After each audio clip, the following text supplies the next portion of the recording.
Welcome back to the Morning Show here on Arise News. On Sunday, operatives of the Department of State Services, the DSS, Nigerian Immigration Service, and Nigerian Customs Service ransacked the private jet of former Vice President Atiku Abubakar, who is the presidential candidate of the People's Democratic Party, PDP, as he arrived.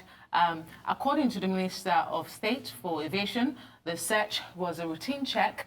Atiku, however, disagrees, calling it an attempt to intimidate him. Joining us now to discuss this is the PDP spokesperson, Kola Ologbondiyan.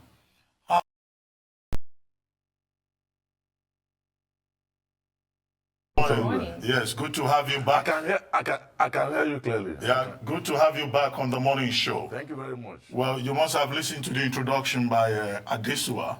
The authorities are insisting that what happened was a routine check and that there was no attempt to intimidate the presidential candidate of the People's Democratic Party. But you have been blowing hot and you've been saying, no, this is a case of intimidation. Do you still stand by that position? Or you are satisfied with the explanation that has been offered? We can never be satisfied with the explanation of Hadi Sirika, the Minister of State for Aviation. And I say so because looking at the personality of Hadi Sirika himself, no Nigerian can take him serious or believe whatever he says. Here is a man who spent 1.2 billion naira of Nigerian hard-earned money to create a logo for a non-existent airline. So when he speaks to any issue, no Nigerian will take him serious. But having said that, I want Nigerians all over the world to know that what happened yesterday morning was a direct manifestation of this fear that the APC and Buhari presidency has in the emergence of our candidate, Atiku Abubakar, as the front-runner opposition candidate that would defeat President Muhammadu Buhari in the February 2019 election. And that is the only reason that they went to the airport to intimidate our candidate. I must also add that by the airport provisions and by the airport law, yes, the DSS can check, yes, the immigration can check, yes, the port health can check, but when you amass the apparatus of security forces and you went and swam around the aircraft of a candidate and you also intimidated this person, this has gone beyond what he called routine check. This is an intimidation. This is a scare process. Are you saying that the PDP presidential candidate is above the law? Because, I mean, the airport authorities are saying they have a currency task force. They do routine checks on any aircraft that they choose. Are you saying that because we're dealing with the PDP presidential candidate, then, you know, his aircraft should not be checked? The currency task force should not do his job. Is that what you're saying? That the presidential candidate is above the laws of the land? We can never agree that a task force, except they want us to believe that the task force was raised purposely to intimidate our candidate, Atiku Abubakar. If that's their position, it will be understandable. But in as much as they try to speak to routine check, I have listed the departments in the airport that conduct a check on aircraft. For instance, the customs service wait at the arrival lounge because they are going to check the belongings of the traveler. We have not heard it that custom officers go to attack an aircraft. It's unknown. And when you assemble the apparatus of security forces, police, and others who have no bearing on the tarmac, and you claim that you are conducting a routine check. Attorney Ruben, I have said it from the onset that Hadi Sirika is not a person that can be taken serious on any issue. Well, is it possible? Is it possible? Until he explained the circumstance in which he took 1.2 billion naira hard-earned Nigerian money to create a logo for an airline that is non-existent, nobody can take him serious. Is it possible that the leadership of the PDP is suffering from a persecution complex? And it is like this.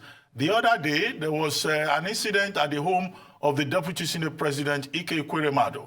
The police insisted that it was merely a case of burglary, but he was insisting that this was an attempt to assassinate him. So could all of this be part of election rhetoric, PDP leaders playing the victim?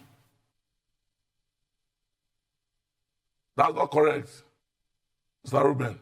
The case of the Deputy President of the Senate, Senator Ike Ekweremadu, that you are just referenced to.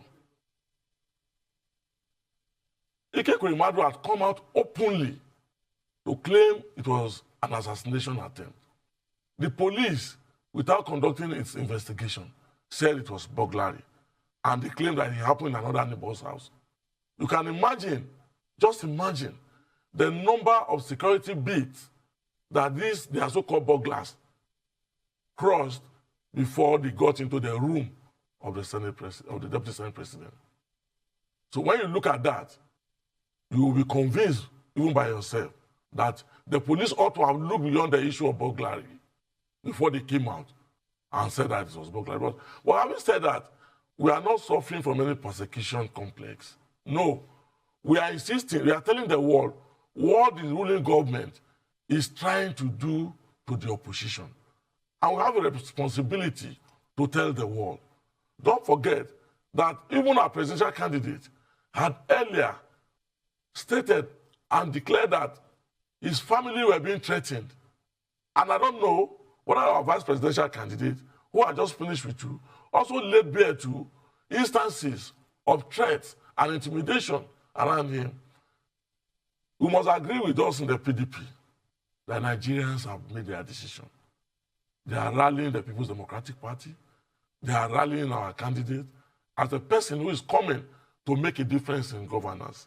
And as such, the APC and Buhari presidency are scared stiff. Oh, is this the way power is going to leave them? Or is this the way they're going to be voted out? And they're doing everything possible to intimidate our candidates. They are doing everything possible to scare our candidate. But it's just a waste of time. I hope they know the person of Atiku Abubakar.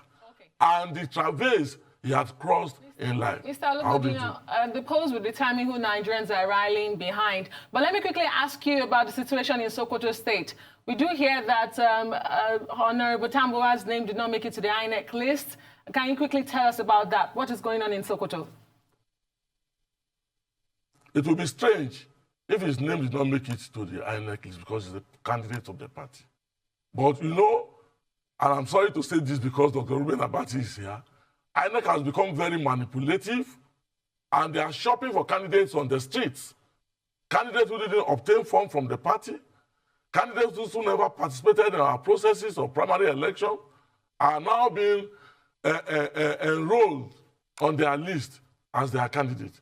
But the party will insist, and every order that contravenes our party's position will be vacated in court. Thank you. Well, finally, before we let you go, an issue came up when we were discussing with former Governor Peter Obi, the running mate to the PDP presidential candidate, about this issue of, your candidate, if he becomes president, fixing fuel price at 97 naira. And Mr. Peter Obi pointed out that that was your statement and not really the position of the campaign. Can you clarify that, and then we'll let you go? That was the party statement. Oh, it was the position of the party. Hello? Okay. Correct. Well, thank you very much, Kola Ologbondiyan. It was the position of the party. Thank you very much, Kola Ologbondiyan, for that clarification. We'll invite you again when we'll have the opportunity to take on other issues. Thank you very much. Well, it's now time for another short break on the morning show when we return.